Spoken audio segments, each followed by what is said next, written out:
Buenas tardes a todos y todas. Como presidenta de la Morada les doy la más cordial bienvenida a este conversatorio en torno a los desafíos para la política feminista en el marco del proceso constituyente en Chile.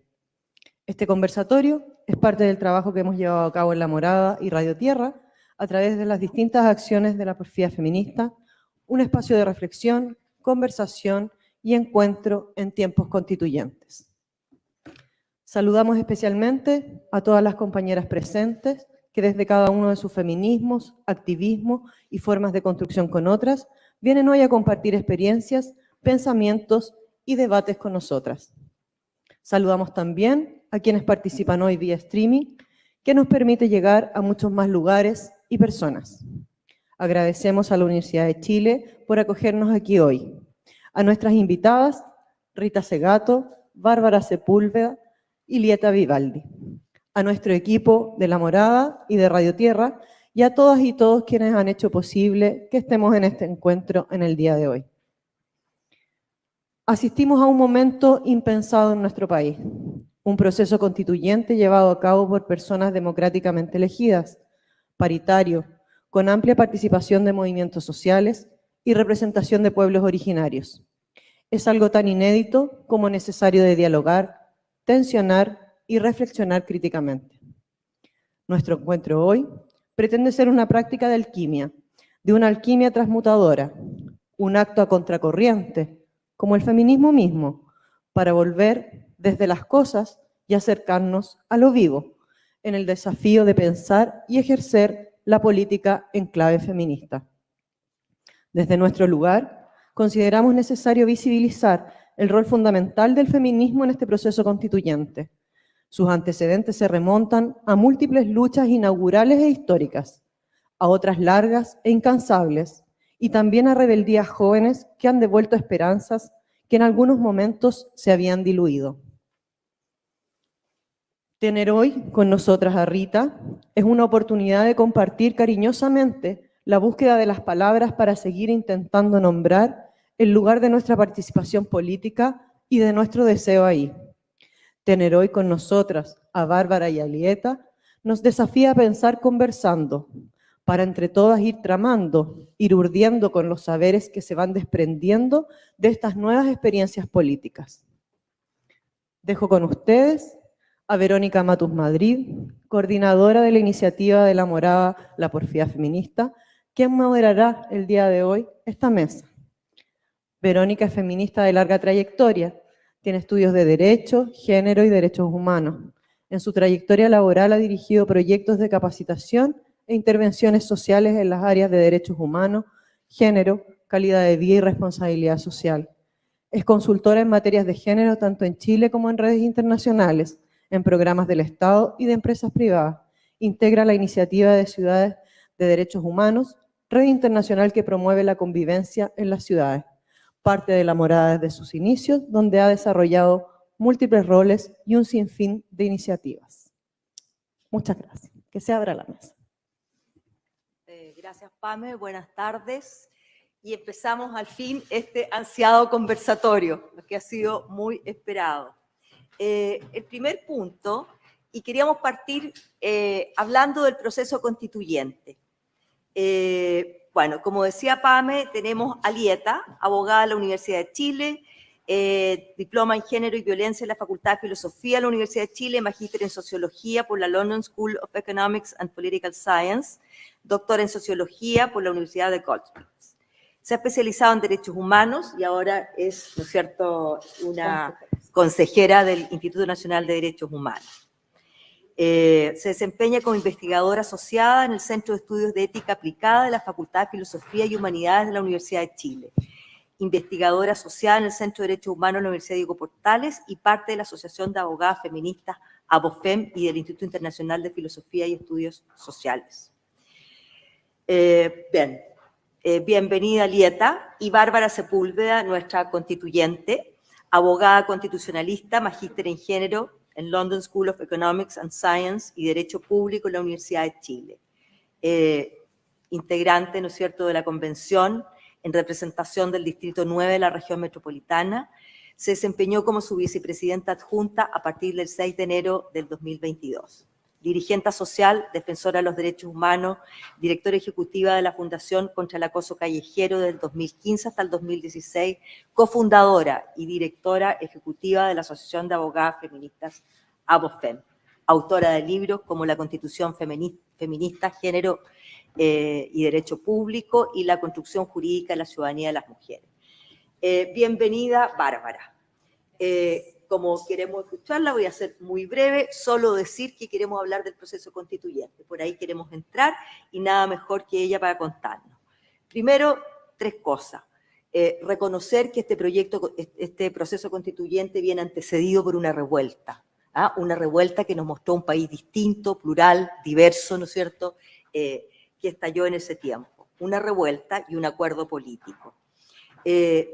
Y en ese sentido, el poder constituyente es el contrapoder, representa el contrapoder, es rebelde, está siempre ajeno al derecho y se resiste a la integración en un sistema jerarquizado de normas y de competencia.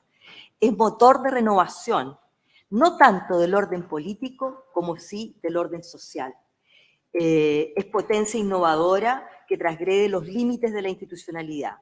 El instituyente se resiste a la abstracción jurídica y se propone la deconstrucción de las ordenaciones formales de los poderes existentes y una producción normativa que vincula la acción destitutiva con la institutiva de este nuevo ordenamiento. Entonces, Bárbara, ¿qué destituyen? ¿Qué instituyen los convencionales elegidos? Nuestras convencionales feministas especialmente. ¿Cuáles son esas propuestas? ¿Cuáles son esas estrategias? Bárbara presentó su libro y partía haciéndose la pregunta, ¿cómo es una constitución, no es cierto, desde una perspectiva feminista? Bárbara. Muchas gracias, sí. Muchas gracias por la invitación. También saludar a Lieta y a Rita, que viene en camino, que nos está escuchando. Y sobre esto que yo quisiera hacer una especie de introducción, como telonera a la gran estrella de hoy, que es Rita Segato. Porque el proceso constituyente chileno, que hoy día está en el debate público, creo que por la vorágine misma del proceso y de la campaña que implica este plebiscito del 4 de septiembre, no se ha detenido aún a reflexionar en torno a la intensidad y la magnitud de los contenidos feministas en la propuesta de nueva Constitución. Estos contenidos feministas no aparecieron de la nada, fueron discutidos previamente y durante el proceso constituyente, no solo por las convencionales constituyentes feministas, sino también por las organizaciones feministas de mujeres y disidencias sexuales que acompañaron este proceso.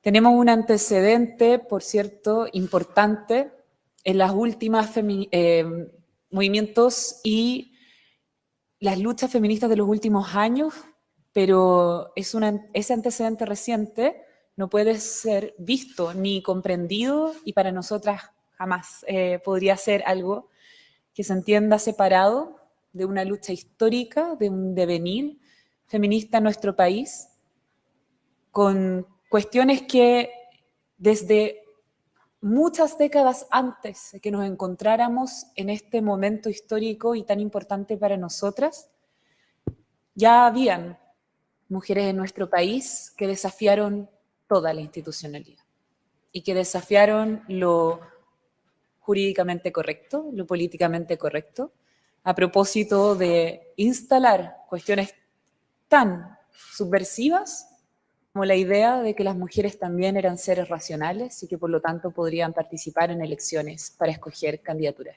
políticas. Algo que, bueno, ¿dónde estamos, cierto? En la sala de Eloísa Díaz. Romper con las estructuras, cuestionar las estructuras, yo creo que es parte del ADN del movimiento feminista y precisamente también del movimiento feminista chileno. Hay algo en el proceso constituyente que era una oportunidad que no podíamos dejar pasar. Y yo creo que las reflexiones, especialmente de las demandas feministas de los últimos años, también pasaron por esta esta cuestión que finalmente nos limita la misma institucionalidad, con un diseño que ve todo de manera fragmentada, y el feminismo difícilmente piensa de esa manera. Yo creo que una oportunidad de ampliar, ¿cierto? Y recoger una visión feminista que es integradora e integral era precisamente un proceso constituyente. Porque cuando nos alzamos contra el femicidio, o cuando nos alzamos contra el acoso callejero, o cuando nos alzamos contra la desigualdad, pareciera siempre que por el relato y el mismo diseño de la institucionalidad estamos hablando de cosas que se abordan de una manera y que tienen ciertas salidas y ciertas respuestas institucionales y legales, y que luego está el otro problema, y que ese problema no tiene nada que ver con el anterior. Nosotras hablamos en otro lenguaje también, y hablamos de cosas como el continuo de la violencia y una cultura de violación, y entendemos que la institucionalidad no responde muchas veces precisamente porque toma esto como casos aislados, sin dar respuesta a las raíces del problema. Yo creo que un momento constituyente permitió que el feminismo también se pusiera en la situación en que se puede abordar muchas más cosas al mismo tiempo en un pensamiento en red que refleja mucho mejor la racionalidad feminista que lo que nos había permitido la institucionalidad previamente. Por ejemplo, cuando impulsábamos el proyecto de ley para que el acoso callejero fuera reconocido como una violencia y fuera sancionado, nosotras no solo queríamos una sanción, buscábamos que se educara y que el Ministerio de Educación tuviera un rol que cumplir. En ese momento no existía el Ministerio de la Mujer. Y eso golpeó inmediatamente, nos golpeó la realidad de una inconstitucionalidad que amenazaba a la vuelta de la esquina ante un proyecto de ley que los diputados no podían presentar para hacer que el Ministerio de Educación tuviera alguna atribución en esto, sino que solamente podía sancionar, solamente podía ser un delito, y eso era lo máximo que podían hacer los parlamentarios. Yo creo que hay momentos en nuestra historia que nos van mostrando que ir abordando así, gota a gota, paso a paso, pequeñas cosas que nos genera el problema a nosotras de demostrar que no son casos aislados, ni las experiencias de vida una a una, ni las reivindicaciones. Y que la conexión entre todas ellas tiene un sentido, porque tiene un contexto y porque tiene una raíz y porque también tiene respuestas que nosotras sabemos no se agotan en la institucionalidad ni se agotan en el derecho. ¿Y qué mejor momento que un proceso constituyente para pensar más allá del derecho? Y puede sonar un contrasentido porque lo que estamos haciendo en el fondo es crear una norma constitucional, es crear una constitución que es una herramienta jurídica, pero es una herramienta política también. Y por lo tanto, había algo allí que era una oportunidad que yo creo nosotras no podíamos dejar pasar y no la dejamos pasar. Y nos sentamos entonces a pensar una constitución feminista, pensando también en todos los mandatos y en todos los debates y en todas las discusiones que habíamos conversado en algún momento y escuchado a otras nuestras antecesoras, y toda la idea de la transversalidad de género, todas las obligaciones del Estado, y cómo esto hoy día nos invitaba a pensar precisamente de esa manera. ¿Cómo podemos abordar todos los aspectos que una constitución puede abordar de nuestras vidas, de nuestra sociedad, en un texto? Y cómo eso se traduce al derecho, pero no necesariamente termina en el derecho. ¿Cómo podemos hacer que una norma abra debates posteriores y abra posibilidades en vez de cerrarlas? ¿Cómo hacemos para disputar el sujeto de derechos androcéntrico si, por ejemplo, siempre existe el riesgo, y siempre ha existido el riesgo porque el derecho es así, que podamos terminar, por ejemplo, creando o petrificando un sujeto que parece un antagonista del sujeto androcéntrico, en el sentido que es un varón, ¿cierto? Homosexual, o sea, heterosexual, un varón heterosexual de cierta clase social, con, por supuesto, sin ninguna discapacidad, etcétera, etcétera. Y el riesgo siempre de generar su homólogo femenino. Como también en esto está la tensión constante de no repetir un error decimonónico, de pasar de un sujeto fijo a otro sujeto fijo. ¿Cuál mujer íbamos a reflejar en la norma? Todo esto que yo estoy tratando de mostrar y que puede sonar tremendamente caótico, esa es la realidad de este proceso constituyente, pensando con un acelerador gigantesco en el cual vimos la posibilidad de plasmarlo todo, para no ir gota a gota, ley a ley, caso a caso. Así que eso es lo que hicimos. Creamos un índice feminista, creamos donde todas fuimos a poner, ¿cierto?, los contenidos que creíamos debían estar en una constitución feminista. Creamos un espacio seguro de debate político feminista que no participaban solo las constituyentes, sino que también participaban nuestras compañeras de las organizaciones, las expertas académicas, las trabajadoras de la convención, nuestras asesoras, y todas en pie de igualdad. Y las constituyentes feministas que estábamos en la colectiva feminista estábamos allí para debatir las normas y crearlas en conjunto. De tal forma que el compromiso era, si aquí creamos esto, lo que salga de la colectiva feminista se tiene que aprobar. Y el trabajo posterior era ir a convencer a todos los varones y compañeros con toda su resistencia en torno a si íbamos o no a tener, si íbamos a tener esos votos o no. Entonces, ya en ese trabajo, además, todo estaba funcionando en red. ¿Por qué? Porque las organizaciones feministas también estaban generando las articulaciones y las presiones y las gestiones de intereses, el lobby feminista, muy intensamente dentro y fuera de la convención. Esa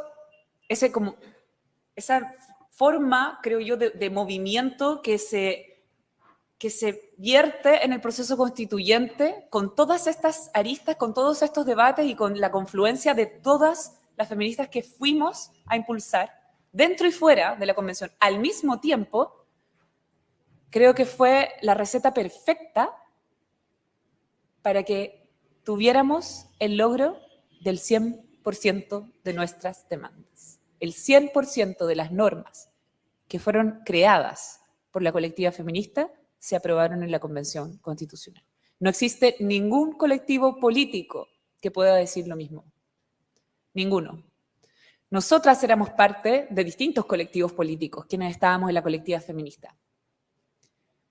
Y no existe ningún índice de éxito como ese. Por eso cuando a mí me dicen, ¿tú crees que la nueva Constitución, qué partido influyó más, qué partido influyó menos? ¿Tú crees que hay uno que...? Y yo, a mí me da risa porque digo, eso, ¿cómo te puedo explicar que ningún movimiento, ni de independientes, ni de partidos, ni nada, logró lo que nosotras logramos? Y la transversalidad de género está aquí. Solo quiero repasar todas las normas que logramos, muy brevemente, para que se den cuenta que a veces nos olvidamos, creo yo, de la intensidad de este logro. El preámbulo parte reconociendo que este es un proceso paritario y democrático. En el capítulo primero se establece el Estado Social y Democrático de Derecho, donde se expresa que la democracia es paritaria. En el artículo 6 se define la democracia paritaria y se consagran los mecanismos de acción. En el artículo 10 se establecen las familias de manera igualitaria. El artículo 14, las relaciones internacionales, donde se promueve y respeta la igualdad de género. En el capítulo 2, los derechos fundamentales y garantías, el artículo 25 tiene el derecho a la igualdad, donde se habla de igualdad sustantiva e igualdad de género. En el artículo 27 se establece el derecho a vivir una vida libre de violencia de género. En el artículo 30, los derechos de las personas privadas de libertad, donde se establecen los derechos de las mujeres y personas gestantes privadas de libertad. El artículo 35, que habla del derecho a la educación, que se rige por principios de no discriminación, inclusión y enfoque de género, y además tiene un carácter no sexista. En el artículo 40 se establece la educación sexual integral. En el 45, el derecho a la seguridad social, que asegura en el sistema público que exista cobertura de prestaciones a quienes ejercen trabajos de cuidados.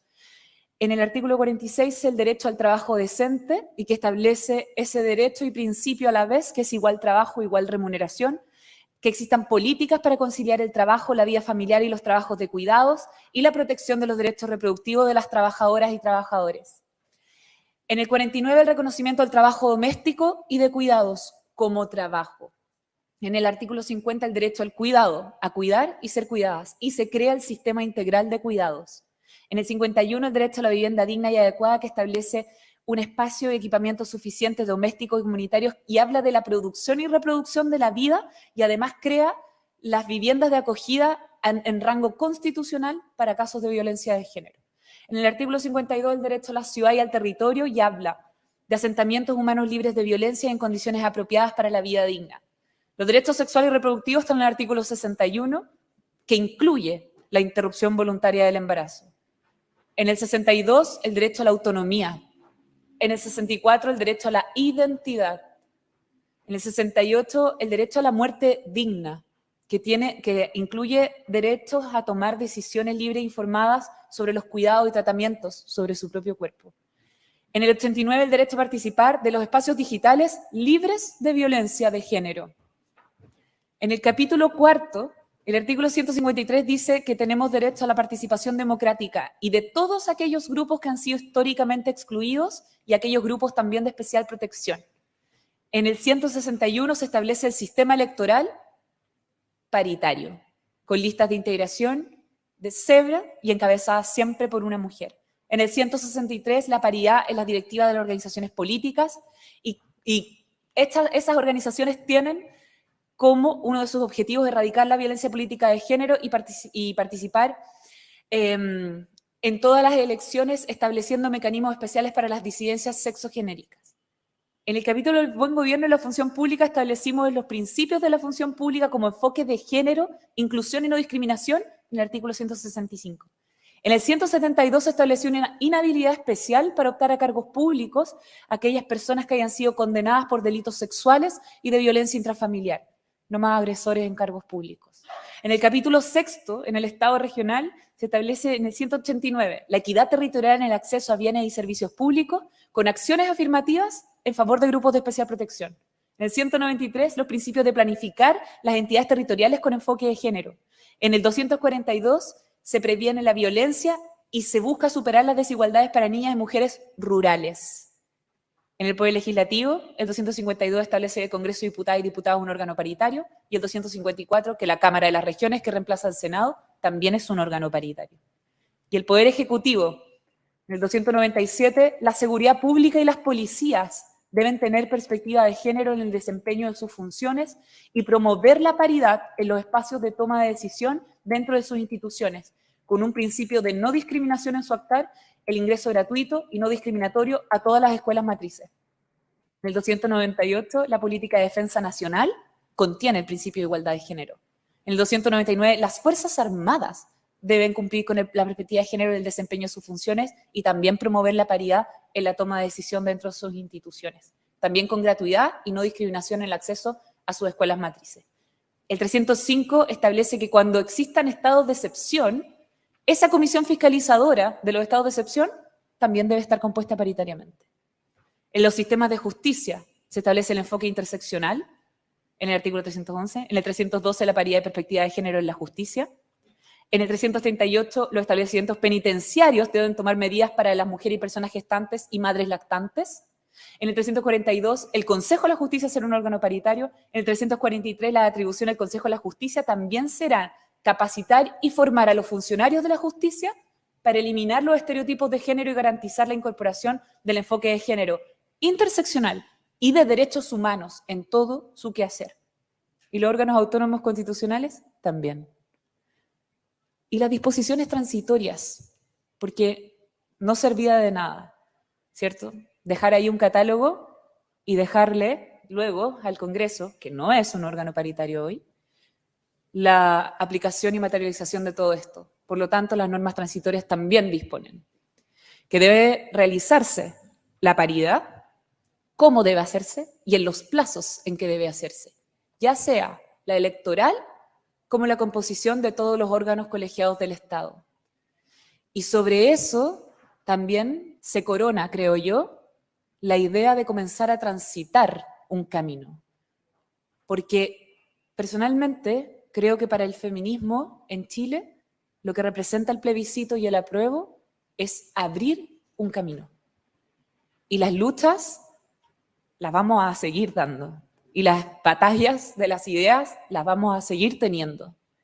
Pero esta vez desde un punto de partida que es radicalmente distinto a lo que hemos conocido como institucionalidad vigente y como normas, además, legales, que no nos han permitido desenvolver toda nuestra potencialidad como movimiento para transformarlo todo. Y como decía al principio, el derecho es solo una forma de todas las que tenemos que seguir impulsando y dando y disputando. Pero yo sí creo que puede ser una tremenda herramienta de cambio, si lo podemos aprovechar y lo sabemos utilizar, y yo creo que supimos utilizar la Constitución como un motor de cambio para ese horizonte feminista que queremos construir en nuestro país. Muchas gracias.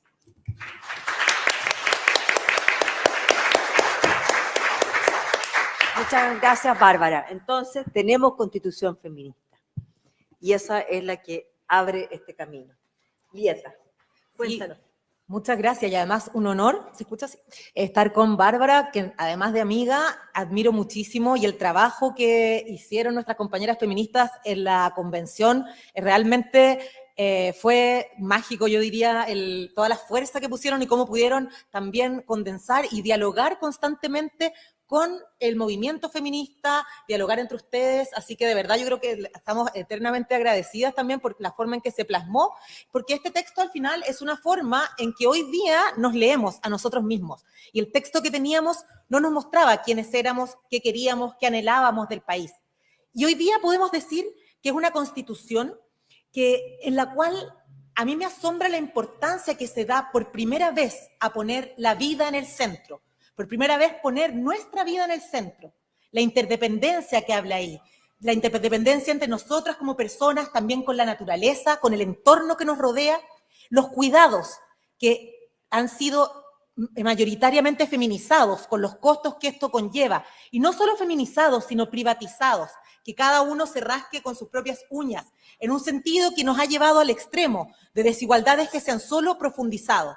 Y en este momento se apunta en general en esta nueva constitución, en un momento en que hay una crisis mundial, que hay una crisis del sujeto liberal, propietario, que es el que está en la base justamente de la violencia. Y este sujeto liberal, propietario del cual hablaba Bárbara, un sujeto liberal, blanco, heterosexual, etcétera, que está en la base del proyecto de la Constitución de 1980, es el cual se está poniendo en duda, en cuestión, en crisis.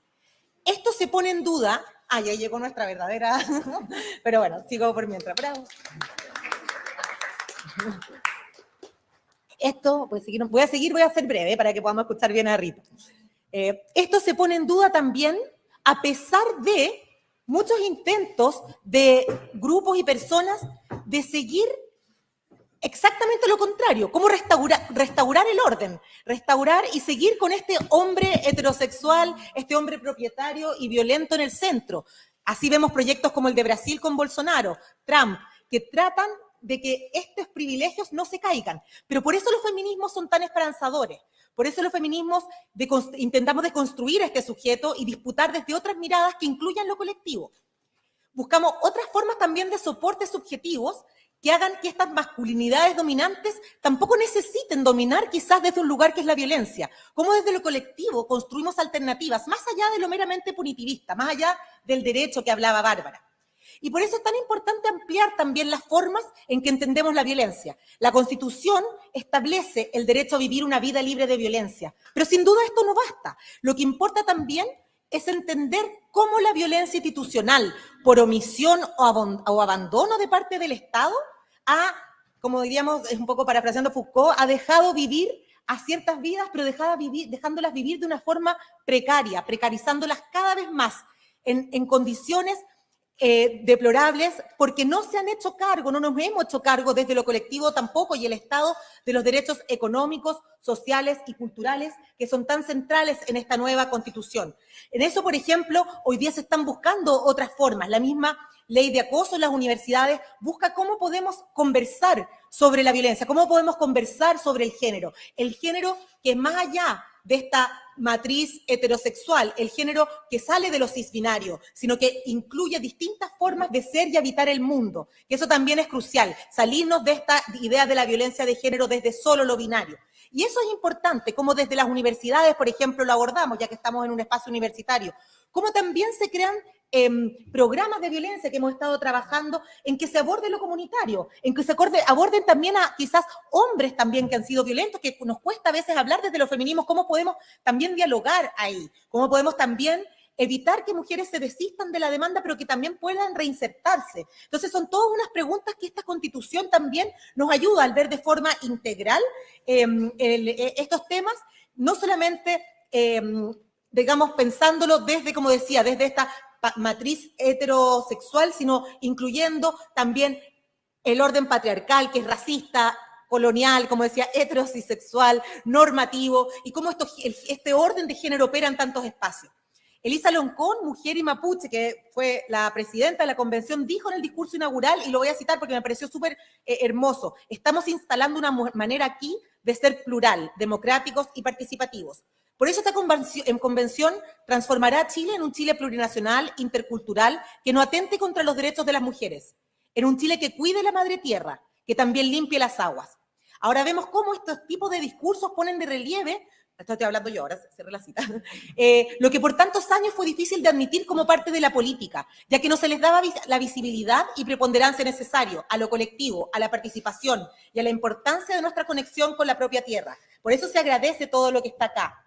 Y por último quisiera también, para no sacar más tiempo a Rita, decir que Gargarella, este jurista argentino, habla mucho de la dimensión jurídica también de la Constitución, de la parte orgánica, de la parte dogmática, los derechos que ha sido, claramente hemos podido transversalizar allí el género, pero también él habla de una dimensión que me parece muy importante, que es la de la vergüenza colectiva, que se expresa justamente en el reconocimiento. Como también esta vergüenza, por ejemplo, porque podría parecer absurdo que la Constitución hoy día hable de que no se acepta el trabajo forzado, o la esclavitud, o que incluso siga apelando, por ejemplo, de que a los nunca más en Chile, que se sigue hablando del derecho a la memoria. Digo absurdo porque uno dice, bueno, podríamos regularlo en otros cuerpos, el mismo hecho de que se regule allí, que somos la igualdad sustantiva, etcétera. Pero también es una forma de reconocer también desde lo colectivo también una vergüenza que sentimos por nuestro pasado, por todas aquellas personas que han quedado excluidas, por todos aquellos grupos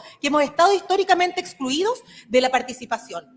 Y la participación también incluye, y acá voy cerrando, el poder acceder a los espacios, el poder tener acceso para personas, por ejemplo, en silla de rueda, personas con coche, personas que cuidan, poder acceder, usar nuestra ciudad. Entonces, son todas estas dimensiones que la paridad sí, la paridad es una base importantísima que se complementa en cómo vamos, no se discrimina, en cómo accedemos, etcétera, pero tiene que estar complementada con poder vivir juntos. Y eso yo creo que la Constitución nos entrega una tarea para seguir desarrollando, que es una tarea que vamos a tener los próximos años, si es que se aprueba, que esperemos que así sea, porque hay ansiedad, yo lo confieso, pero una ansiedad muy esperanzada de que podremos tener desde lo colectivo un país que nos deje vivir en paz y dignamente juntos y juntas.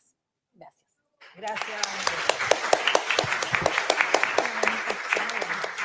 Bueno, y tenemos a Rita con nosotras.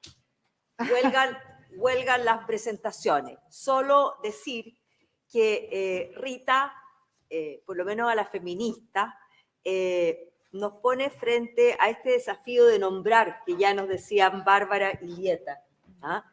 De crear nuevos conceptos para dar forma a su teoría.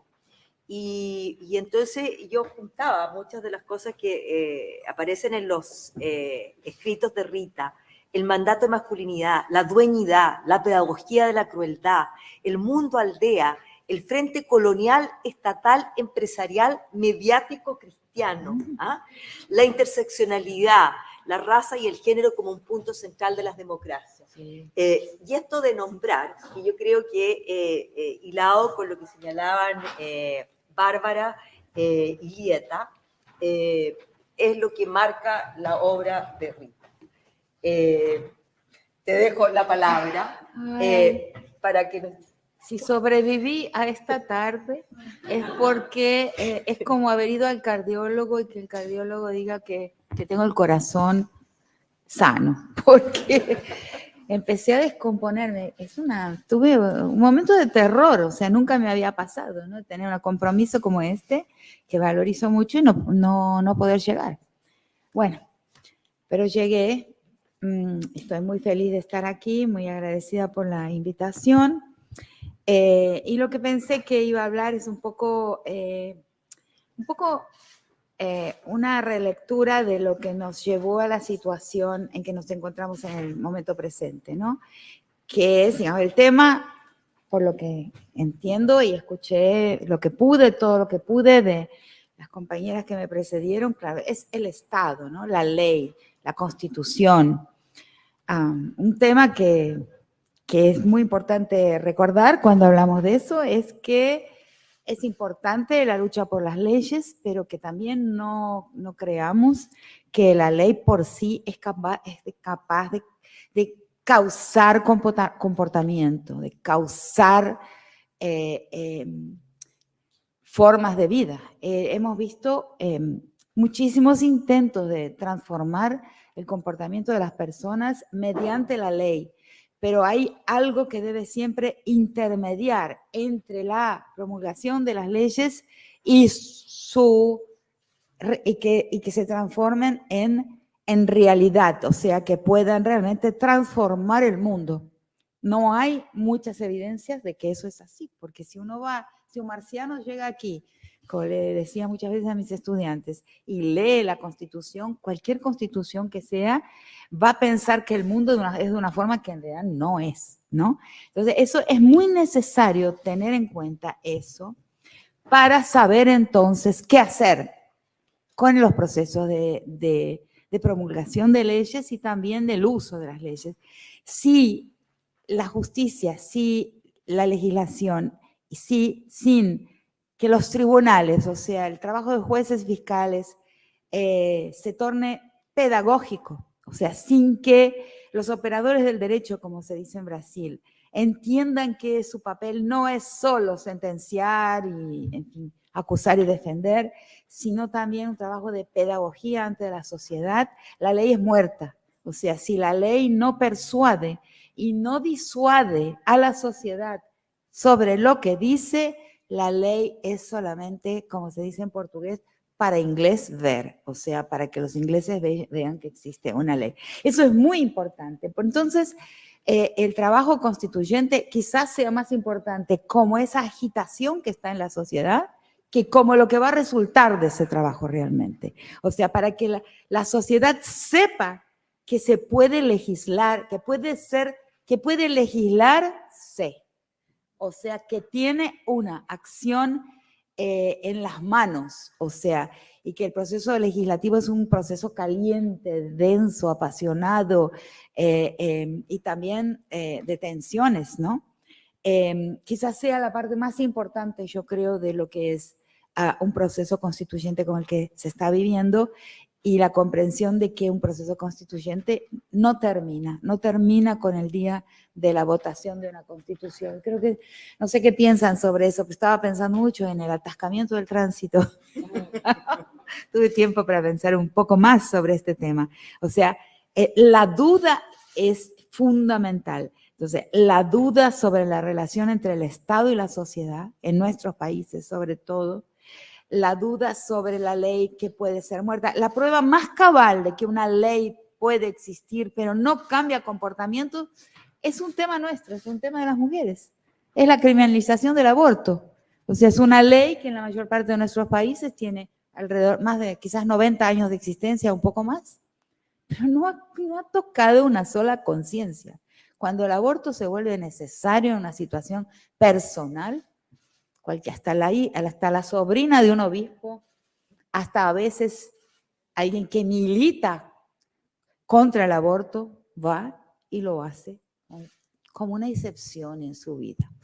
Entonces, quiere decir que la ley del aborto, por lo que se mide en diversas investigaciones en nuestros países, se realiza prácticamente un aborto por cada nacimiento. Entonces, ¿de qué habla la ley? ¿Para qué? ¿De qué habla esa ley? Habla de otras cosas, pero no causa comportamiento. Eso es muy importante recordarlo siempre. Entonces, ¿por qué? Porque a nadie le convence, porque a nadie ha convencido realmente el tema de esa ley. El tema de esa ley. Porque si voy a defender la niñez, la voy a defender no solamente en un conjunto de células que están en la panza de una mujer, sino que voy a defender al niño en todos los lugares. Y eso no pasa. O sea, no se defiende al niño en todos los lugares, se lo defiende solamente ahí. Ni siquiera se lo defiende en una probeta de una clínica de fecundación asistida, porque a los 10 años esos niños que están en probeta se tiran a la basura. O sea, entonces, ¿qué es lo que se está queriendo afectar con esa ley? A la madre, no a una vida que no es mucho más que una lechuga. Bueno, después de decir esto, que es central para entender la relación entre ley y realidad, ley y comportamiento, ley y vida. Seguimos adelante. Entonces, lo que pensé en hablar aquí muy rápidamente, lo más rápidamente posible, de una forma bastante sintética, es sobre los problemas, el gran problema de la relación entre Estado y sociedad en nuestros países, todos ellos, América Latina.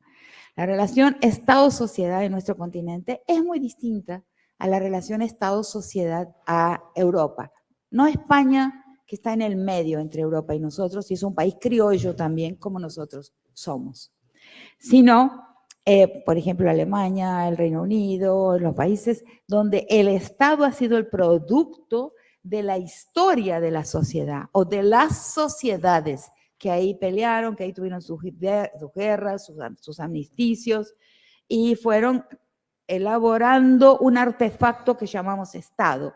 Infelizmente, cuando en las escuelas de Derecho, en las escuelas de Ciencias Políticas, se habla del Estado, se habla de aquel Estado que tuvo esa historia allá, y se olvida que los Estados nuestros tienen un origen, un proceso de instalación y una arquitectura completamente diferentes. ¿Por qué? Porque son estados inventados en un lugar y replantados, transportados, trasplantados, es la palabra, a otro lugar, al territorio, y nunca jamás perdieron su relación de exterioridad con relación a lo administrado, a las vidas administradas, a los recursos administrados.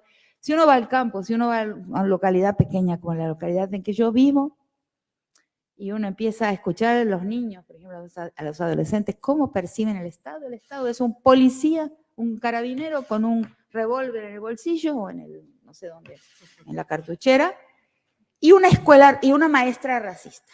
O sea, una maestra que no va a apostar en un niño no blanco o no con un aspecto no europeo, no va a apostar en ese niño un destino de inteligencia y de capacidad. Eso es el Estado, esa distancia que es la misma distancia de una Europa que sabe, de un cuerpo blanco que sabe, y de un Estado que cuida, a un Estado para siempre invasor. Discúlpenme, pero yo soy antropóloga y escucho a la gente pensar así. El Estado no es confiable, o sea, la vida de nuestro pueblo va en un pliegue, en un escondite. Cuando el Estado tiene épocas benignas, tiene épocas del progresismo, como le llamamos, se entreabre la puerta, se saca la mano, se agarran los recursos y los derechos que ese buen Estado en un periodo benigno ofrece, se los mete adentro y se cierra la puerta lo más rápido posible. Así viven las gentes en nuestros territorios. Nunca hay un sentimiento me pueden corregir si quieren, pero así lo veo yo, por lo menos en los países donde he vivido, lo veo así. Entonces, nunca hay un sentimiento de que ese Estado me pertenece. O sea, siempre es en la visión, el grafismo que aparece, en la relación con ese artefacto, siempre se lo ve con una relación de exterioridad con relación a lo gestionado, entonces, a lo administrado, la tierra, los recursos y la vida de las personas. se puede modificar. Entonces, el tema de la constituyente para mí tiene que partir. Soy una, perdone, ¿no? No es mi país, es una gran esperanza, espero que se vote positivamente. Es maravilloso el proceso como proceso y sobre todo como proceso que no termina o que no debe terminar en momento alguno. Es un peligro muy grande pensar que ese proceso termina el día 4, porque ahí sí nos pueden vencer. Pero lo importante es decir que es un proceso que se abrió, que se inició, que está en tránsito y seguirá para siempre en tránsito hacia la construcción de una relación de un Estado con una tierra, con una gente que deja de ser esa relación de exterioridad. Y eso tiene que ver muchísimo con el discurso, tiene mucho que ver con la conciencia y con la comprensión de esa historia. Entonces yo, de una forma muy sintética, quería hablar de esa historia, de ese Estado criollo, en 3 momentos. Y el tercer momento es muy reciente en mi comprensión. Yo siento que en mi trabajo como alguien que piensa en nuestro mundo, que piensa la política, que piensa las mujeres, todos los días me voy dando cuenta de algo nuevo. O sea, no, todos los días. El tercer momento van a ver que quizás ni está escrito, está muy poco escrito, está más hablado. Son 3 momentos. El primer momento, una guerra de la independencia. O sea, que nos lleva a la situación contemporánea y que tiene que ver con las mujeres, porque cuidado, como van a ver al final, el problema de las mujeres no es el problema de las mujeres, es el problema de todo el mundo, de toda la sociedad. Lo voy a explicar rapidito. Primer momento. Venía un mundo originario de nuestros países, ¿no? Las sociedades con Estado, con protoestado, los incas, los aztecas, etcétera, que tenían cabezas visibles, destronadas, destroncadas, descabezadas. Las sociedades de tierra baja sin Estado, hasta hoy vivas. Nunca nos olvidemos de eso, que es un dato importantísimo. Cuando hay una vanguardia, es algo que me ha pasado muchas veces de pelear a muerte, de insultar con palavrões, como se dice en portugués, cuando en una platea como esta la gente colocaba dudas sobre el proceso chileno. O sea, pero no hay un partido, pero no hay una cabeza. Me daba una bronca muy grande, porque esa fue la condición de posibilidad para que Piñera se fuera. Porque la gente salió a la calle. La gente sin nada, por indignación y de una forma que antes en mi juventud la condenaban como espontaneísmo. Ay, el espontáneo. Porque fue espontáneo, es que llegó a destino. Cuando vi las calles en marzo, cuando vine, cómo están las calles de Chile, las miraba así, no quedaba adoquín en el suelo. Llego al Monumento de la Dignidad porque siempre me alojé ahí, por ahí cerca, descabezado. No hay un pedacito en blanco de ninguna pared que no esté escrito. Yo dije, esto no se parece a nada que conozco, es una revolución francesa. Esto es una rebelión. No son así las marchas de mi país, bien comportadas, con unos carteles, los grupos bien siguiendo los que van adelante, unos van adelante, otros van atrás con carteles, el partido tal, sindicato tal, movimiento social. Lo de Chile no fue así, por eso llegó a destino, porque fue de la gente. Entonces, defiéndanse bien cuando caiga esa crítica de decir, pero fue espontáneo, no sirve. Sirve porque fue espontáneo y fue el único movimiento del continente que llegó a destino. Fuera de Colombia, que sucedió algo muy semejante cuando Francia Márquez salió de su pueblo, de su pequeñísima comunidad, donde se intentaba instalar una hidroeléctrica, salió caminando ella solita hacia Bogotá y la gente se le fue sumando. También espontáneamente se le sumó. Cientos de miles de personas llegaron a Bogotá con ella. Ahí sí, ahí funciona. Entonces, una cosa es el Estado, otras cosas son las intermediaciones, los partidos políticos con todos sus peligros, sus riesgos de apropiación, su riesgo de la lucha de pensar que el poder es el objetivo. Ese poder no, porque ese poder está, digamos, apropiado por una pequeña red, ¿no? De personas, ¿no? Que va a hacer pactos y que va a tomar decisiones de arriba para abajo. El antiguo centralismo democrático, que en realidad nunca fue un centralismo, siempre fue un verticalismo. El centralismo democrático en realidad significa verticalismo democrático y infelizmente nuestras élites políticas, las mejor intencionadas de todas, continuaron con esa estrategia de conducción de la política de un centro que delibera, decide y los otros obedecen. Y el otro, la concentración de fuerzas, o sea, se sumen. Que se sumen es lo que importa. Y pactamos todo, hasta la madre, para que se sumen. Son los dos defectos de mi época, de nuestra época, de la estrategia política. Eso no funcionó. No es que sea malo, sino que no funcionó. Es muy importante ver en los procesos revolucionarios con su razón de Estado, que no llegaron a destino.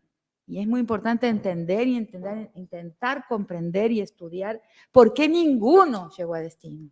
Y la prueba más grande de que no llegaron a destino, vean la guerra de Ucrania. No hay ideología en la guerra de Ucrania, ninguna ideología. Es un conflicto territorial de poder, entre poderes, entre patriarcas, ¿no? Aunque a veces pueden ser mujeres, porque no basta. Es necesario ser mujer, pero no suficiente. Entonces, el partido tiene una estructura patriarcal, aunque a veces sean mujeres que estén ahí adentro. Entonces, Ucrania lo muestra completamente. Se acabó la ideología. Vivimos en un mundo sin disputa ideológica, en realidad. Entonces, hay una disputa ideológica importante al interior de la constituyente, por lo que entiendo, las deliberaciones, es uno de los pocos espacios donde se debate política, de verdad, porque en casi todos los otros espacios, y ahí voy a incluir inclusive Bolivia, ¿no? Lo que se debate es poder, ¿no? ¿Quién va a tener el poder? ¿Quién va a tomar el poder? ¿Quién se va a apropiar del Estado? Y luego va a invocar la razón de Estado para mantener el control. Eso es otra cosa, eso es la forma reducida en que la política se entiende hoy. En la Constitución tenemos un espacio de debate político, como en Colombia se abre un gran espacio también de debate político y acá están las esperanzas del continente, ¿no? El continente mira hacia acá, como mira hacia Colombia, con esperanza de que de nuevo exista política, ¿no? De que de nuevo haya deliberación, debate, confrontamiento y escucha del otro, porque eso no existe más, no existe más. Si hacemos un mapa de las redes sociales alrededor del planeta, vamos a ver que el planeta está, existen esos gráficos, esas imágenes, está totalmente revestido de redes de comunicación, pero tiene un nuevo muro de Berlín al medio, porque los de acá solo están enredados entre sí y el del lado de allá están solamente enredados entre sí y no hay debate a través de ese nuevo muro de Berlín que es virtual. ¿Entienden, no? Porque estoy tratando de hablar a toda velocidad porque llegué tarde. Bueno, entonces, ¿qué pasa? Venía un mundo dual, como son los mundos indígenas, ¿no? Los mundos originarios, fuera del mundo aquel de los estados o protoestados, de las grandes civilizaciones precoloniales, que rápidamente, en menos de un siglo, le cortaron la cabeza y dejaron de existir, y la gente se campesinó toda, retornó toda al campo y a las organizaciones propias, a la vida comunal en el campo, y eso no fue fácil y no es hasta hoy en muchos lugares, por ejemplo en Brasil, donde hay todavía sociedades no contactadas o llamadas no contactadas, están en medio del Amazonas, en la frontera con Perú, y son, digamos, se mantienen absolutamente aparte de la estructura nacional. O sea, esas son las sociedades que no fueron descabezadas porque no tenían cabeza, porque son las sociedades que los antropólogos clásicos, Pierre Clastres y otros, describen como sociedades, sí, bueno, Evans Pritchard, el gran descubrimiento de la antropología, una sociedad, los Nuer, de cientos de miles de personas sin Estado y que funcionaba. No quiero decir que tengamos que hacer eso hoy, pero tenemos que tener conciencia de eso, de que nuestras sociedades en realidad son sociedades sin Estado. ¿Cuántas personas resuelven sus dilemas, sus confrontamientos, los delitos que sufren, o cuántas personas en nuestros países resuelven sus conflictos mediante el Estado? Son poquísimas. Yo misma, que soy una académica, nunca conseguí que mediante la ley se me hiciera justicia. Es rarísimo, en una universidad. Mis alumnos. O sea, imagínense a alguien que está allá lejos en el campo. O sea, ¿cuántas? El Estado es una ficción también, la ley es ficcional, como dice Agamben, en uno de sus libros todavía recuperables y escuchables, porque sus últimos no lo son, para mí, ese es otro tema. Pero habla de la ley como una ficción. Entonces, para muchas personas no tienen la menor, porque nunca, saben que jamás van a conseguir del Estado una justicia o que se repare sus problemas. Si se consigue con la Constitución, será maravilloso. Entonces, vienen estas sociedades, las no descabezadas, con su historia dual, pero con su historia de los hombres, o sea, que es la vida casa afuera. Como dicen en Ecuador, las sociedades negras hablan de una gestión casa afuera y una gestión casa adentro. Es una manera de nombrarlo muy interesante. Entonces el hombre siempre, a lo largo de una historia de la especie, una historia larguísima de la humanidad, el hombre con su gestión casa afuera y la mujer con su gestión, pero también gestión casa adentro. Eso es un tiempo muy largo. Eso cruza con la intervención colonial, con la conquista y la colonización, como dice la perspectiva que adhiero, que es la de la colonialidad del poder, esa gestión colonial nunca se encierra. Toda nuestra vida, nuestra subjetividad, nuestra visión de la historia de la sociedad permanece con una estructura colonial hasta el presente. A lo cual yo he agregado algo, por vivir a 8 kilómetros de una mina de uranio, de un cerro allá en el norte de Argentina que se llama el Cerro Amarillo, que es de uranio casi en estado puro.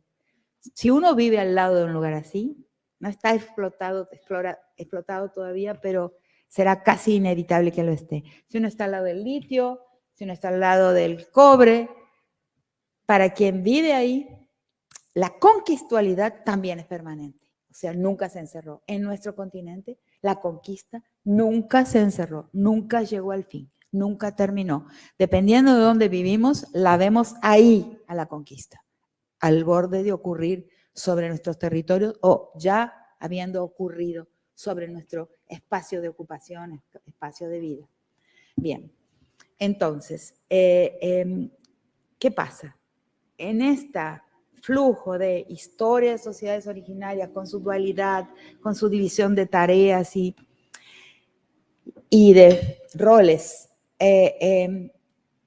dual, como dije, etcétera, caminando enfrente al proceso de conquista y colonización. Y un grupo de héroes de nuestro continente, estaba pensando en O'Higgins, fui a ver si O'Higgins comprueba mi tesis y la comprueba. Esos héroes de la independencia que le pusieron el cuerpo a la guerra, de independencia, todos, sin excepción, hasta donde mi investigación ha llegado, murieron, o asesinados, o exilados, como O'Higgins, como Bolívar, ¿no? Como San Martín, o sea, en un lugar que no era el lugar por el cual lucharon, o de miseria, como Juana Zurduy, y tantos otros absolutamente abandonados por un grupo que fundó nuestros estados. La diferencia entre los héroes de la guerra de independencia y el grupo fundador de nuestros estados nacionales debe ser recordada, porque esos estados entonces son fundados para mantenerse permanentemente apropiables, o sea, con manijitas, independientemente de lo que digan las constituciones, y externos con relación a lo gestionado. Lo tenemos que recordar, pero no debemos perder la fe. Esto no me hace perder la fe en el proceso que vive Chile, pero es necesario recordarlo porque es un peligro permanente y es un peligro de fundación de nuestras realidades nacionales. Entonces, ese fue la primera derrota, yo le llamaría así, que es la toma del poder por el grupo criollos, que eran continuistas en realidad, pero solo querían apropiarse de los territorios, pero con vínculos muy fuertes con Europa, o sea, siempre eurocéntricos hasta hoy. Segundo, pasó algo central para el destino de las mujeres. Esto fue lo que era gestión de la vida y por lo tanto dotado plenamente de politicidad. ¿Y qué quiere decir algo dotado de politicidad? Es algo que tiene un impacto en el destino colectivo. Lo político es algo que desde donde ocurre tiene un impacto en el destino de toda la sociedad. La mujer cae, el hombre en su historia, el cruce de este hombre originario con el hombre conquistador y con el criollo, este sujeto que yo llamo sujeto transicional, no voy a tener tiempo de explicarlo aquí, pasa a monopolizar, a apropiarse de todo lo que se pretende político. Y lo vemos en cada acto, en cada gesto hasta el día de hoy. Él pasa a ser el sujeto de la política. El feminismo ha hablado mucho de esto, de los diferentes feminismos. Este sujeto que va a ser el que va a proferir los enunciados de interés general, ¿no? Y las sentencias de valor universal. O sea, es el sujeto universal, el sujeto que habla de lo que le interesa a toda la sociedad. Entonces tenemos la política, la economía, las relaciones internacionales, el trabajo. Tenemos entonces las plateas llenas por igual de hombres y mujeres, o quizás hasta hace poco más de hombres. O sea, los temas de la política, ¿verdad? Por el otro lado, entonces, las mujeres que sí tenían una gestión de la vida, porque el espacio doméstico no era hasta el evento de la modernidad o de la colonial modernidad, porque no existe modernidad sin colonialidad. No hay proceso moderno. El proceso moderno se inicia y se hace posible junto al capitalismo. Con Potosí, lo dice Marx, o sea, sin las minas americanas no hay historia capitalista.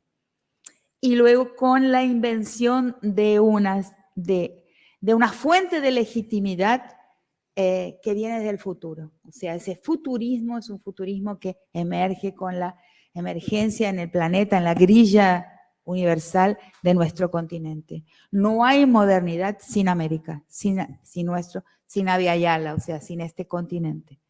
Esa es una idea de Quijano que es extraordinaria, porque antes todo avance, todo invención, todo descubrimiento tenía que ser validado desde el pasado. Piensen en Galileo, piensen en la imprenta, piensen en todo, en todas las invenciones y descubrimientos.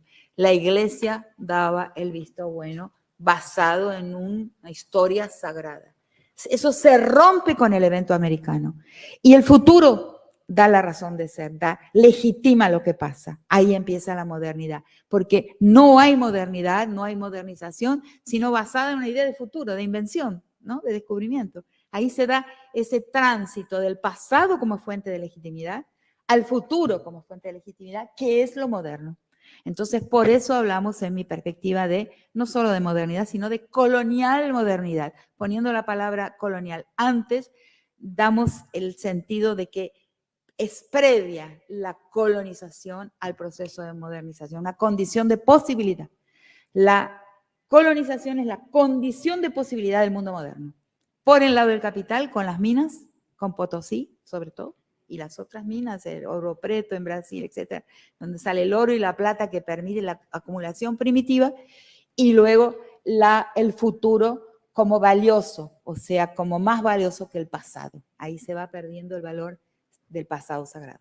Entonces, en ese proceso, ese sujeto universal emerge y pasa a monopolizar la voz política, ¿no?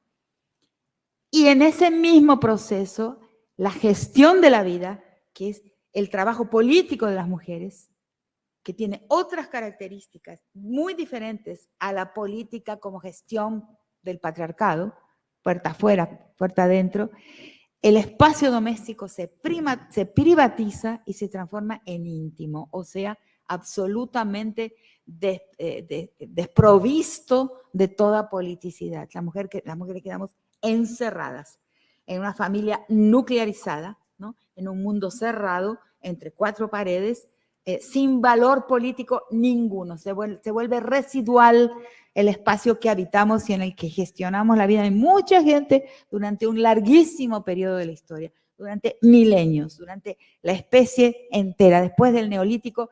Y esto quien lo dice es Öcalan, el gran pensador kurdo. O sea, si queremos pensar cómo es una politicidad femenina, tenemos que ir a leer Öcalan, Öcalan se escribe, que es el preso más antiguo que la humanidad tiene.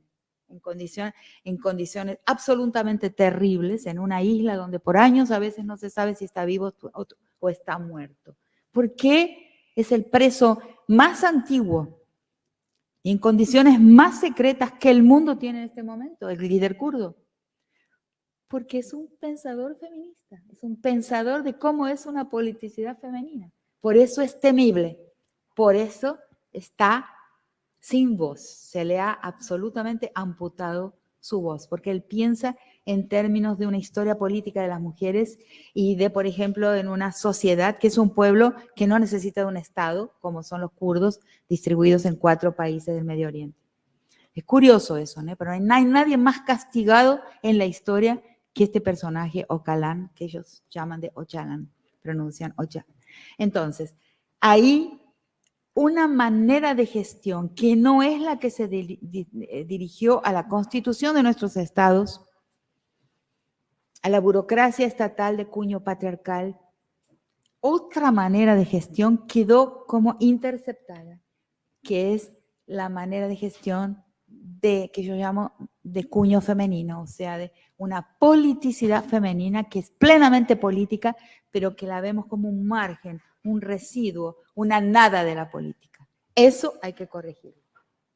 Pero es de profundidad, no es solo corrección lo que hace la ley, ¿no? Que es corrección de acciones, prácticas, actitudes. No, el problema es más abajo. El problema es ese subterráneo de la historia, que es la cancelación de la politicidad, del estilo de las mujeres, de estar en la política, de ser políticas, de gestionar la vida y de garantizar la vida. La pérdida del espacio doméstico, que no es un espacio doméstico, y no podemos siquiera pensar, porque cuando decimos domésticos, ¿qué imaginamos? Una mujer con una plancha en la mano. No era eso.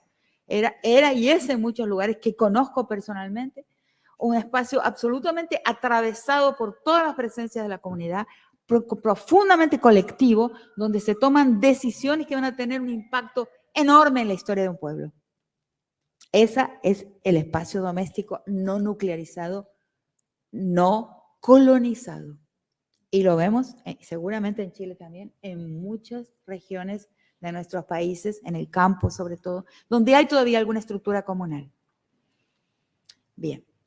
Entonces, al perderse la politicidad, o sea, la visibilidad de que ahí se está haciendo política y se están tomando decisiones importantísimas para la sobrevivencia de las gentes, el tercer momento de nuestra derrota es, y esto lo he encontrado las palabras más precisas muy recientemente, la minoritización, que hemos creído a partir del multiculturalismo, sobre todo de origen norteamericano, que era la grandiosidad de las cosas, o sea, las identidades políticas, y el sujeto universal, como dije, de los grandes temas, la política, la economía, todos los grandes temas de las plateas mixtas. Y luego de ese sujeto universal, enunciador de lo que es de interés general y no particular, porque los otros intereses son particulares, ¿no? Las mujeres, los indios, los negros, los deficientes, todo. Intereses particulares, parciales, la minoritización. Eso nos lleva a una derrota permanente. Es absolutamente urgente desmontar, destituir la estructura de la minoritización, el sujeto universal, los temas universales y los temas de minorías. No existen temas de minorías. Cuando lo comprendemos en profundidad, cambia toda la política, completamente y radicalmente. Nuestros antagonistas de proyecto histórico intentan preservar la estructura de un sujeto universal y sus defectivos, que es lo que somos. Hay un sujeto universal y las mujeres somos el defectivo de ese sujeto universal, porque es hombre. Y cuando una mujer accede a esa posición, se tiene que masculinizar necesariamente. Existe un sujeto universal que también es blanco, y los negros y los indios son sus defectivos. Les falta algo para ser plenamente universales. ¿Se dan cuenta de que este es un error político, estratégico, absolutamente importante y que ha firmado nuestra derrota? Porque no no existen minorías y mayorías. No existe un sujeto universal y sus álteres, sus otredades, sus defectivos y defectivas. Una mujer no es la defectiva de ese sujeto universal. Un negro no es un defectivo del blanco, pero lo tenemos estructurado e imaginado. Nuestro imaginario está formateado así. Entonces esa es la tercera derrota, el tercer momento de caída. Y es absolutamente importante, y voy a dejar ahora mismo en esto, pensarlo bien y desconstruirlo en nuestra imaginación, en nuestra subjetividad y en la política misma. Gracias, Rita.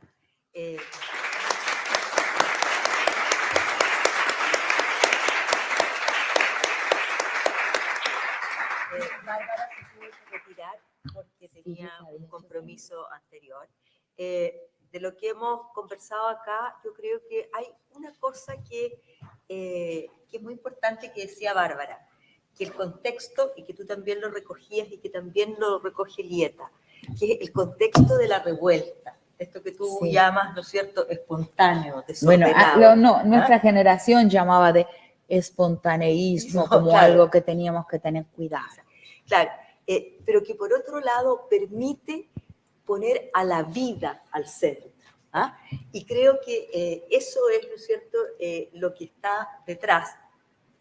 O sea, los planteamientos tuyos tienen que ver con eso también, cuando tú dices la gestión de la vida, esta Claro.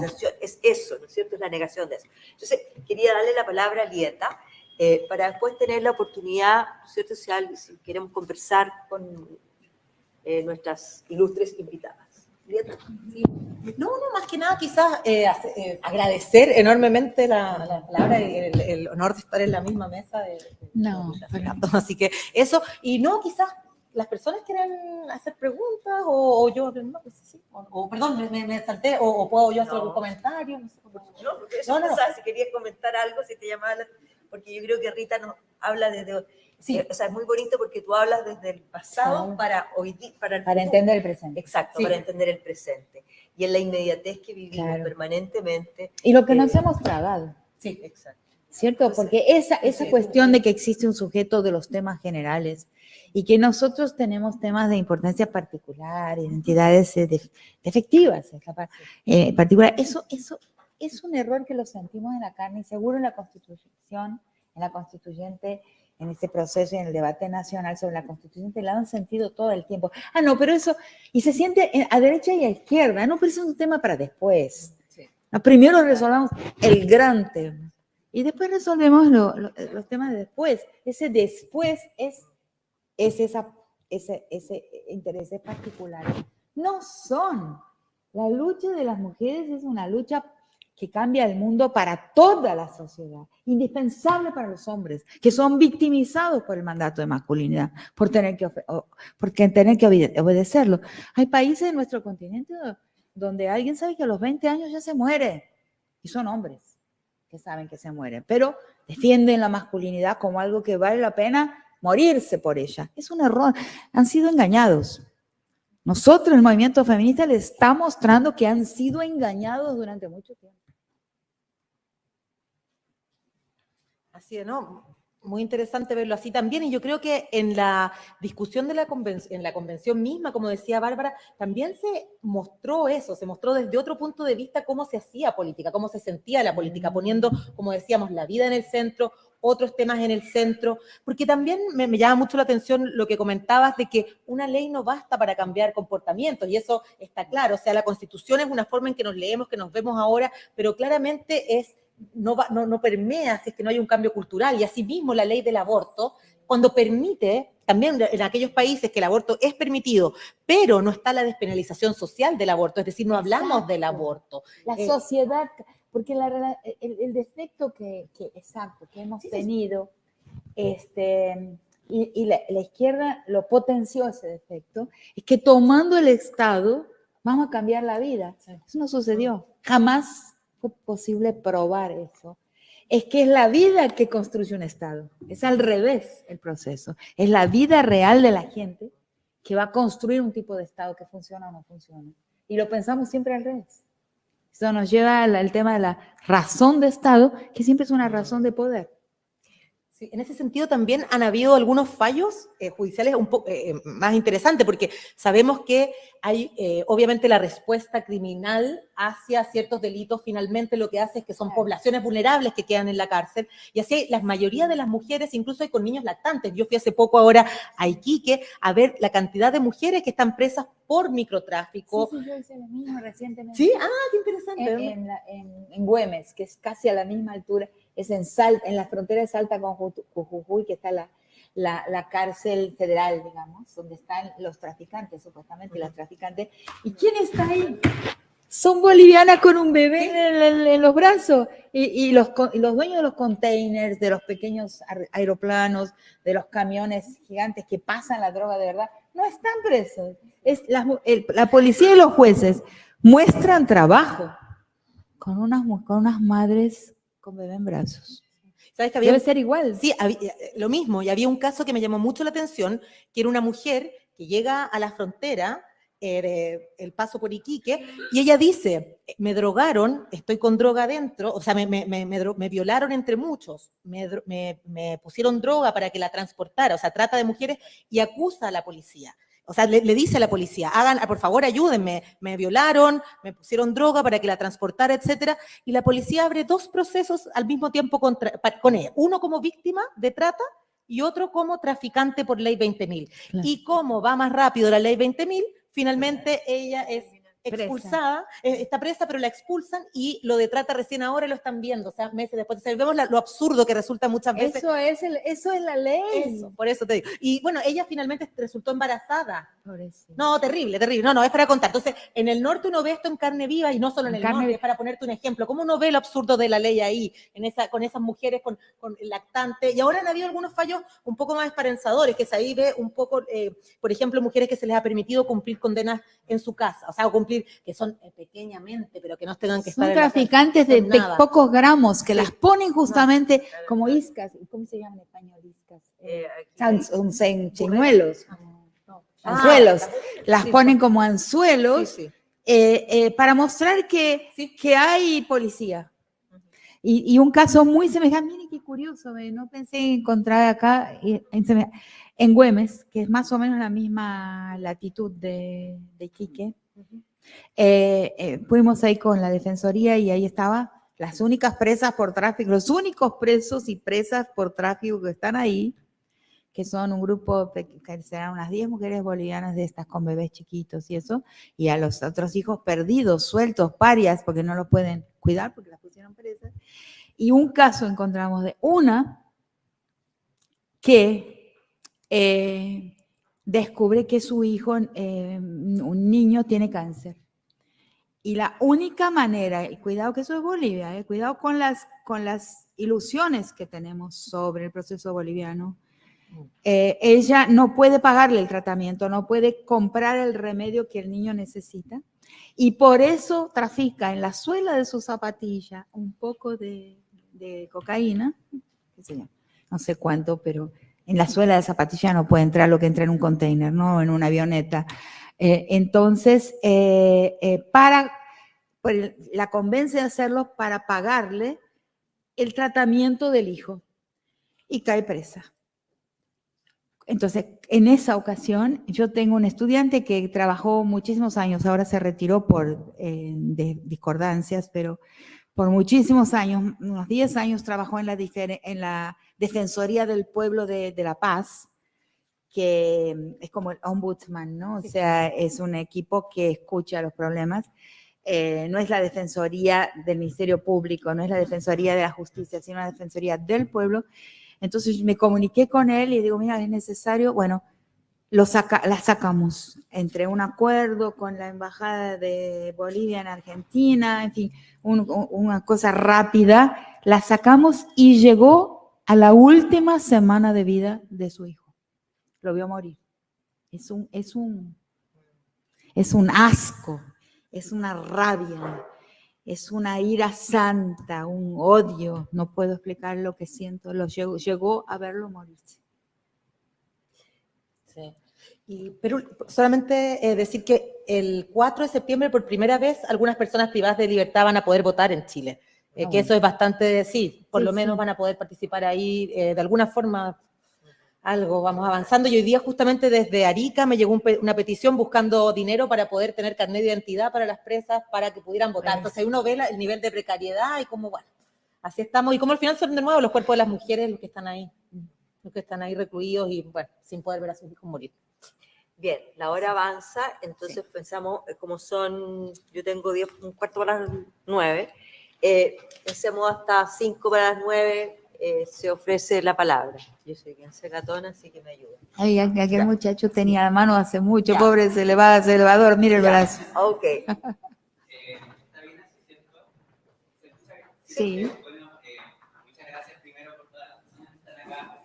Me parece súper importante que tengamos este espacio de reflexión dentro de las universidades y también, mucho más importante, poder replicarlo en nuestros propios espacios, en nuestra propia cotidianidad, que como decía Rita y decían las compañeras, el espacio en el que también emergen estados, emergen institucionalidades.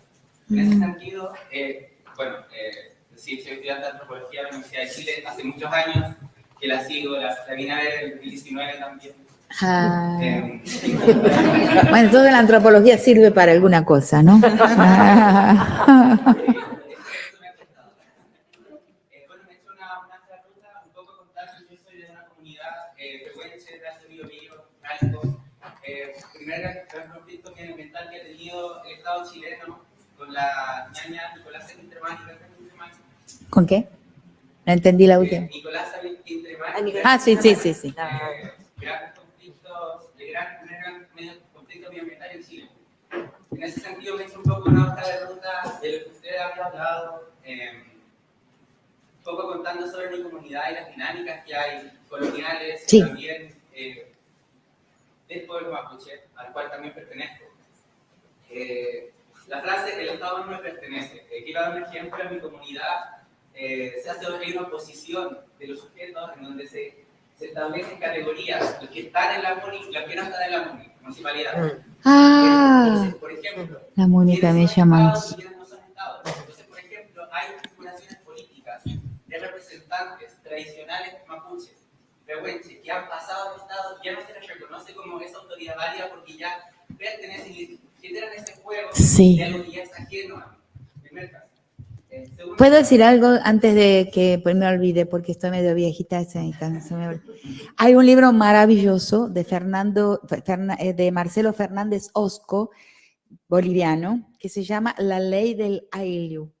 Y él habla exactamente de eso, cómo la red de organización, administración del Estado es casi imposible hacerla coincidir. La Ley del Ayllu, Marcelo Fernández Osco. Es bastante complejo, pero habla de ese mismo tema, como una red de gestión y la otra red de gestión en realidad nunca pasan a ser.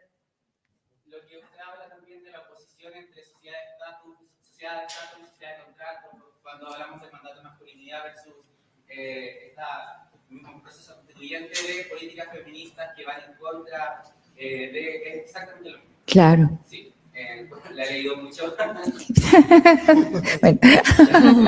te pongo nota.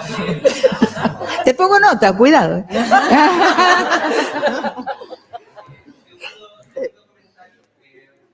Una aclaración de un texto muy bueno que recomiendo que se llama de Nelly Richard, una filósofa Sí, es chilena. francesa chilena de la Facultad de Filosofía, que dice que el proceso, bueno, a propósito de que el proceso constituyente no termina el 4, no debemos creer lo que Nelly Richard estableció en su libro Feminismo, Género y Diferencias, de que el error del feminismo para ella, chileno específicamente, fue confiar en que la institucionalidad iba a resolver los problemas. Bueno, claro, yo digo lo mismo. En este sentido, muchos de los grandes feminismos y grandes figuras que se establecieron en Chile decayeron, porque pusieron su fe en... Estatal, fe estatal.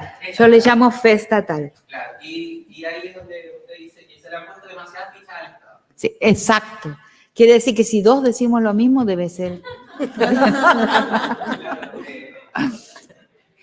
bueno, lo tercero, esto de poner demasiadas fichas al Estado hace una alusión también a esta oposición entre los que son MUNI y los que no son MUNI, Ujú. En mi comunidad han aparecido varios proyectos contemporáneos que, como usted llama, de comunidades transformadoras. Uno es Valeria Utú, que es una asociación de mujeres, y también el Trabundo Moche, al cual pertenecen familiares, pertenecen gente de la comunidad pehuenche y gente también no pehuenche. Ojo, de mujeres, pero no feministas. Es súper interesante. No importa eso. Sí, pero es súper interesante porque ahí hablamos mucho y vemos la tensión que hay también en estos discursos feministas y esta... Está muy marcado por el eurocentrismo y la blancura. Entonces, como comentar esos casos, porque me parece igual interesante de ver en esta localidad muy pequeña. Dentro de ese caso igual... Porque fíjate una cosa, por ejemplo en Brasil, la mayoría de los pueblos indígenas, que es un país que, cuidado, ¿no? Argentina tiene en proporción, de forma proporcional, con el número de la sociedad argentina total, tiene más gente, más habitantes indígenas que Brasil, en la proporción. Claro que en números absolutos, por la magnitud de Brasil en territorio y en población, Brasil tiene muchos más indígenas. Pero en proporción con la población total, Argentina tiene más personas indígenas que Brasil. ¿No es raro eso? Extraordinario. Pero lo que quiero decir es lo siguiente. En Brasil, son pueblos organizados, que continúan con sus lenguas, sus casi 200 lenguas, etcétera, a la mujer, a la niña, se le permite aprender el portugués más tarde que al varón. El varón, muchas veces pensaba en esto, de viene la cooperación europea y la norteamericana. Son patriarcales, eso es la opresión femenina, que no puede aprender el portugués, la lengua del Estado, rápido cuando niña, los varones la aprenden antes. ¿Pero por qué? Porque la mujer es la sujeta del arraigo. La mujer es la sujeta de la responsabilidad, o sea, la agente de quien se responsabiliza por la continuidad del pueblo. Entonces hay que considerar eso, que es lo que me estás contando también. Y en ese sentido, algo súper importante debido a que esta... ¿Sí? No, ¿qué te decía? Perdón, Por favor, sí. En ese sentido, igual, bueno, mi mamá trabajó 10 años en las comunidades y cuando se hacían reuniones, hablando un poco de esta diferencia política, los buenches, que son los hombres de buenche, iban a las reuniones, pero no tomaban ninguna decisión hasta volver a su casa a consultar con su mujer. Exacto, es así. Es así, esa es la gestión doméstica. No la obedeces, los hombres no la obedecen, se va todo al tacho. Pero es política, la despreciamos, pero es política de la más importante, porque es la que va a garantizar el rumbo del pueblo, de la sociedad entera. Y para cerrar, una pregunta precisamente que trata de recopilar y comprender lo que ya han mencionado todos ustedes. Mi pregunta específicamente es cómo las comunidades transformadoras pueden aprender de este proceso constituyente, entendiendo necesariamente que su diferencia en el ADN, considerando el Estado como un ADN patriarcal versus las comunidades transformadoras que pueden generar estas, o que sostienen estos fenómenos de realidad que se producen en el Sí. Pues bueno, te contesto rapidito y te dejo.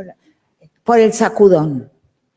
El sacudón no debe, lo que hubo en Chile, que es esa sacudida, hay que tener mucha conciencia de todo aquello que representa capturas para esa sacudida. Y la constituyente, afortunadamente, por lo que entiendo, dio una continuidad a esa sacudida.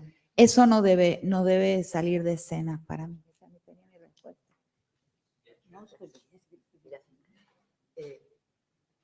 ¿Vos cuál es la respuesta? No, da nomás. Es que preguntó a las dos. Que pregunten. No, pero sigan Una pregunta y después... Sí.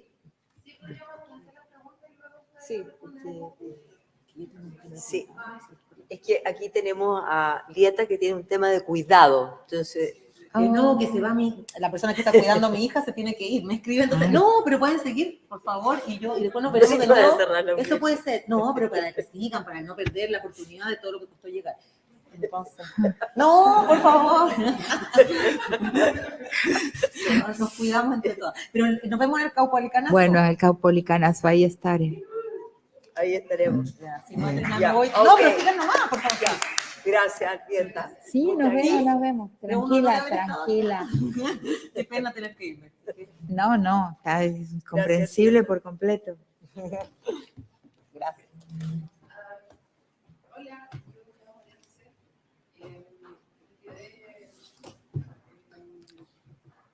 tengo un poco de dudas conceptuales en mi cerebro, no tanto para el Un poquito más fuerte habla. tengo, como decía, dudas conceptuales. Está bien. Porque estamos en un momento muy difuso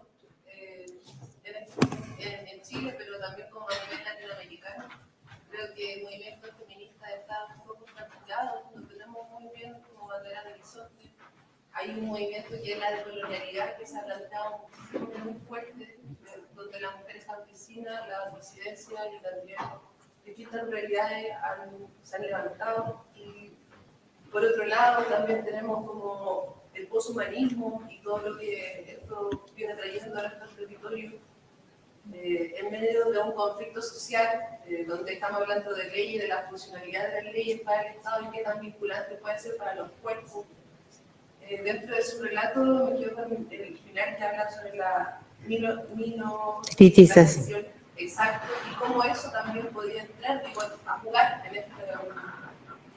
Entonces yo hago investigación social y me presento en los territorios, me encuentro con estas minorías, ¿cierto? ¿Minorías? Minorías y disidencias muchas veces que no están dentro del bloque feminista o no se pueden conceptualizar. Sí. Pero en realidad, más que una pregunta concreta, quisiera saber cómo su visión respecto a lo que se viene, así como desde la minorización, en el poshumanismo que se está planteando y la minoría, ¿no? O sea, en el movimiento feminista latinoamericano. Bueno, acabo de decir que hablar de minorías es un error que hemos cometido. Es un error político de una visión muy corta.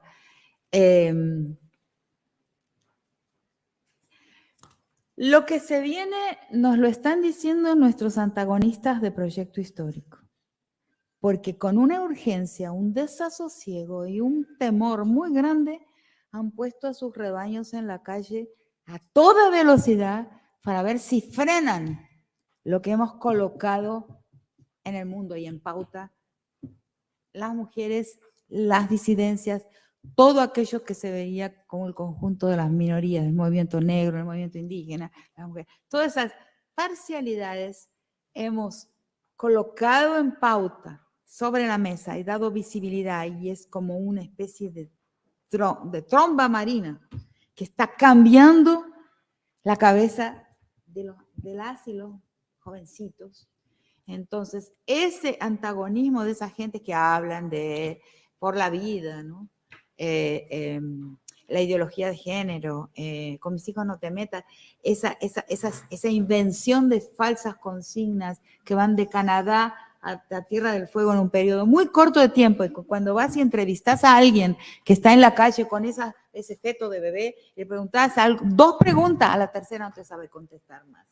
Porque por eso se puede decir que están arrebañadas esas gentes por iglesias hiperconservadoras, pero que obedecen a un proyecto corporativo.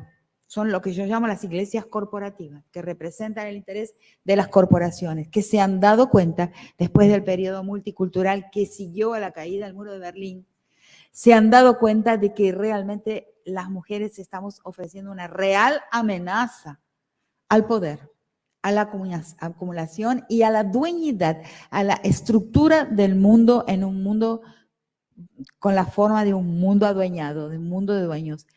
Esa rapidez y desasosiego con que han metido esa gente en la calle, que no sabe contestar a las preguntas de los periodistas, que no entiende lo que defiende, que nos da la medida de lo que estamos cambiando, de lo que nuestro discurso está transformando. Entonces no creo que tenés que tener ningún tipo de preocupación. O sea, nosotros estamos proponiendo un cambio de sensibilidad, que es lo que importa. No hay cambio de mundo sin cambio de sensibilidad. Y ahora, como hago siempre últimamente, voy a contar una historia cómica. Mis hijos me dicen, pero mamá, te volviste una comediante. No sé qué me pasó, yo no era así. Pero pasó.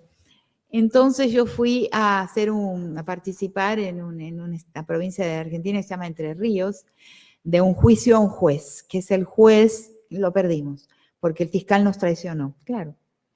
Eso, qué suerte, porque así tengo un caso más para mis cómputos de la traición de la justicia. Este fiscal nos traicionó, pero el juez es el que puso en la calle al preso, que estaba preso por violación. Iba a salir al tiempo igual, pero digámoslo, anticipó su escarcelación, su escarcelamiento, ¿no? No sé cómo se dice en español, de escarcelación. Y mató a Micaela. El caso de Micaela es a consecuencia de un error de un juez. Entonces, las 72 organizaciones de mujeres, cuento esto, pero no es parte del chiste que iba a contar, pero las 72 organizaciones mujeres y disidencias sexuales y todo el grupo, digamos, de antipatriarcal, porque nuestra lucha no es contra los hombres, de ninguna manera. Los hombres son víctimas también, porque los engañaron, porque fueron engañados a lo largo de una historia muy larga y los transformaron en guerreros, en mártires de alguna cosa, qué sé yo, ¿no? Pero la lucha es contra un orden político que es el patriarcado, que no es una cultura. No hablo en cultura de la violación, jamás. No es una cultura, no es una moral, no es una religión, es un orden político. Y los crímenes sexuales son crímenes políticos de un orden que es el patriarcado. Por eso el movimiento de las mujeres es un movimiento antisistémico, como en los años 60 y 70 era el movimiento anticapitalista, que le faltaba una pata. Por eso nunca llegó a destino. Porque se olvidó que la primera piedra de poder, de expropiación de valor, de plusvalía, la primera plusvalía es la plusvalía de género. Se olvidó de eso y por eso los intentos revolucionarios por un mundo igual, de igualdad, etcétera, no llegaron a destino. Ninguno llegó a destino, piénsenlo. Si me pueden decir que uno llegó a destino, me voy a alegrar muchísimo. Pero no lo veo. Entonces, estaba yo en esa que perdimos, que el juez no lo sacaron, que fue inocentado y todo.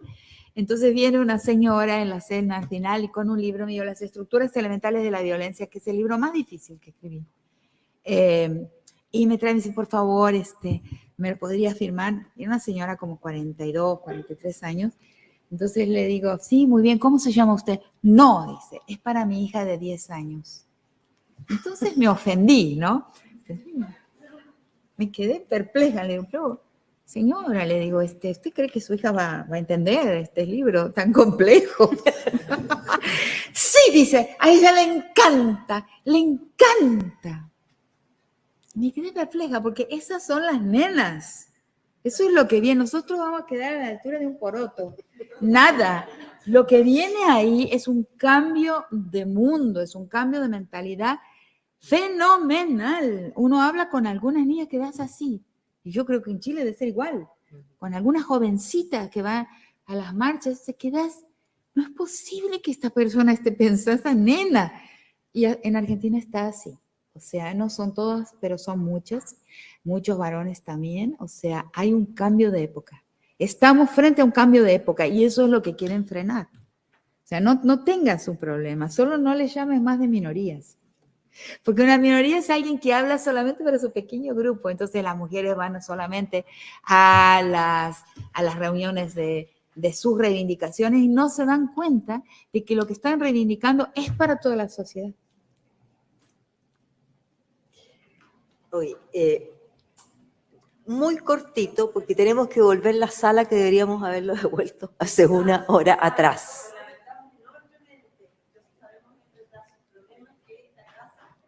Cierra. Claro. Y tienen que volver.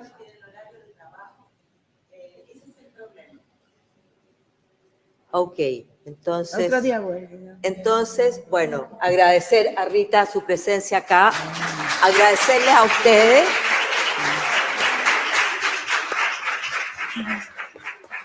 Y contarles que este conversatorio también tenía el sentido de cerrar una iniciativa que se llamaba Porfía Feminista, que la organizamos desde La Morada, una institución, una asociación de mujeres que tiene vamos a cumplir casi 40 años ya. Y con este conversatorio queríamos cerrar, porque ese proyecto, esta iniciativa, lo que quería era mostrar el feminismo en los grupos autónomos, en los colectivos, en los territorios. Así que agradecer a las compañeras de La Morada, a las compañeras que trabajaban en el equipo de la Porfía. Sí. Quiero decir algo más ahora que decir. Ok, digamos algo más y nos vamos Porque parando. nosotras mujeres podemos, cuando digo que no somos minorías, no digo que no podemos organizarnos en colectivos, en comunidades, en diferentes tipos de organización. No estoy diciendo eso. Estoy diciendo que estamos defendiendo con nuestras políticas y organizaciones un bien común. ¿No? ¿Se entiende? ¿No? Bueno, seguimos entonces en esta construcción del bien común.